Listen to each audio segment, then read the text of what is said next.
Space. We all know what it looks like. We've been surrounded by images of space our whole lives, from the speculative images of science fiction, to the inspirational visions of artists, to the increasingly beautiful pictures made possible by complex technologies. But whilst we have an overwhelmingly vivid visual understanding of space, we have no sense of what space sounds like. And indeed, most people associate space with silence. But the story of how we came to understand the universe is just as much a story of listening as it is by looking. And yet, despite this, hardly any of us have ever heard space. How many of you here could describe the sound of a single planet or star? Well, in case you've ever wondered, this is what the sun sounds like.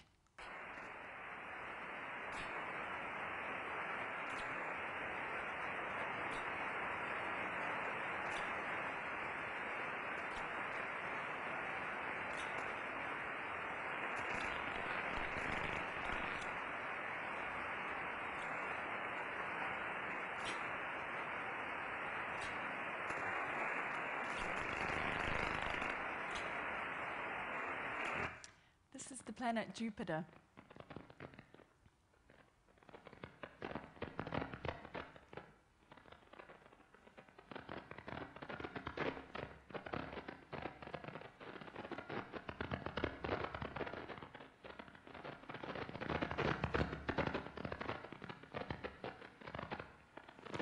And this is the space probe Cassini, pirouetting through the ice rings of Saturn.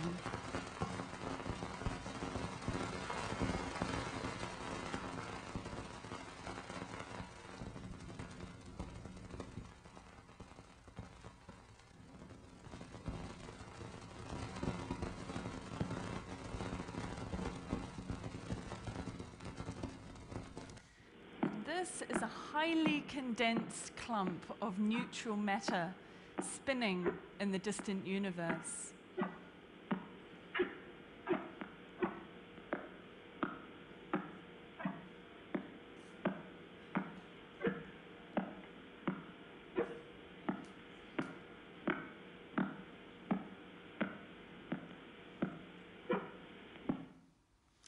So my artistic practice is all about listening to the weird and wonderful noises emitted by the magnificent celestial objects that make up our universe. And you may wonder, how do we know what these sounds are? How can we tell the difference between the sound of the sun and the sound of a pulsar? Well, the answer is the science of radio astronomy. Radio astronomers study radio waves from space using sensitive antennas and receivers, which give them precise information about what an astronomical object is and where it is in our night sky. And just like the signals that we send and receive here on Earth, we can convert these transmissions into sound using simple analog techniques. And therefore, it's through listening that we've come to uncover some of the universe's most important secrets: its scale, what it's made of, and even how old it is. So today, I'm going to tell you a short story of the history of the universe through listening. It's punctuated by 3 quick anecdotes which show how accidental encounters with strange noises gave us some of the most important information we have about space. Now, this story doesn't start with vast telescopes or futuristic spacecraft, but a rather more humble technology. And in fact, the very medium which gave us the telecommunications revolution that we're all part of today, the telephone. It's 1876, it's in Boston, and this is Alexander Graham Bell, who was working with Thomas Watson on the invention of the telephone. A key part of their technical setup was a half-mile-long length of wire, which was thrown across the rooftops of several houses in Boston. The line carried the telephone signals that would later make Bell a household name. But like any long length of charged wire, it also inadvertently became an antenna. Thomas Watson spent hours listening to the strange crackles and hisses and chirps and whistles that his accidental antenna detected. Now, you have to remember, this is 10 years before Heinrich Hertz proved the existence of radio waves, 15 years before Nikola Tesla's fortune circuit, nearly 20 years before Marconi's first broadcasts. So Thomas Watson wasn't listening to us. We didn't have the technology to transmit. So what were these strange noises? Watson was in fact listening to very low-frequency radio emissions caused by nature. Some of the crackles and pops were lightning, but the eerie whistles and curiously melodious chirps had a rather more exotic origin. Using the very first telephone, Watson was in fact dialed into the heavens. As he correctly guessed, some of these sounds were caused by activity on the surface of the sun. It was the solar wind interacting with our ionosphere that he was listening to, a phenomenon which we can see at the extreme northern and southern latitudes of our planet as the aurora. So, whilst inventing the technology that would usher in the telecommunications revolution, Watson had discovered that the star at the center of our solar system emitted powerful radio waves. He had accidentally been the first person to tune into them. Fast forward 50 years, and Bell and Watson's technology has completely transformed global communications. But going from slinging some wire across rooftops in Boston to laying thousands and thousands of miles of cable on the Atlantic Ocean seabed is no easy matter. And so before long, Bell were looking to new technologies to optimize their revolution. Radio could carry sound without wires, but the medium is lossy. It's subject to a lot of noise and interference.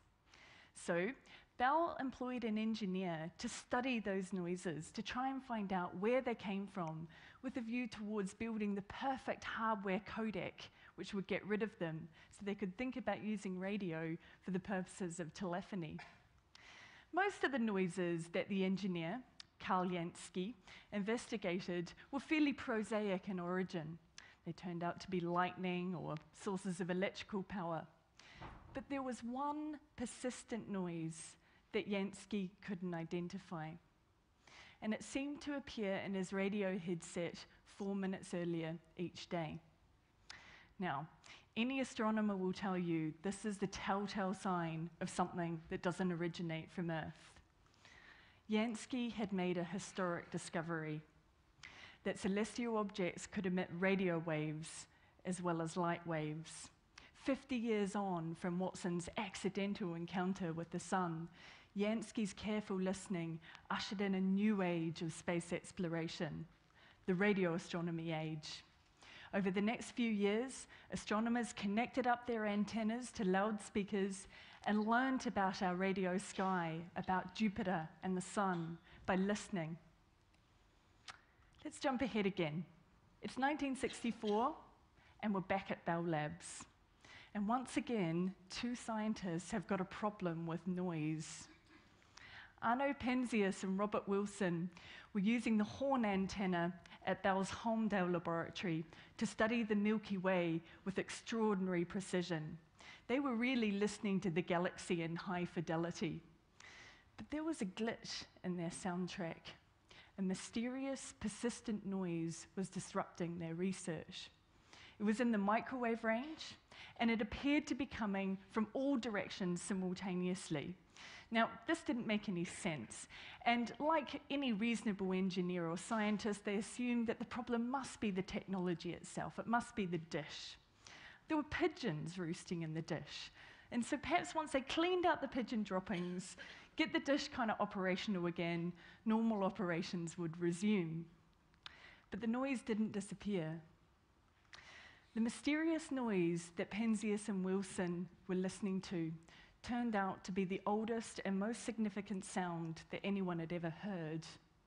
It was cosmic radiation left over from the very birth of the universe. This was the first experimental evidence that the Big Bang existed, and the universe was born at a precise moment, some 14.7 billion years ago.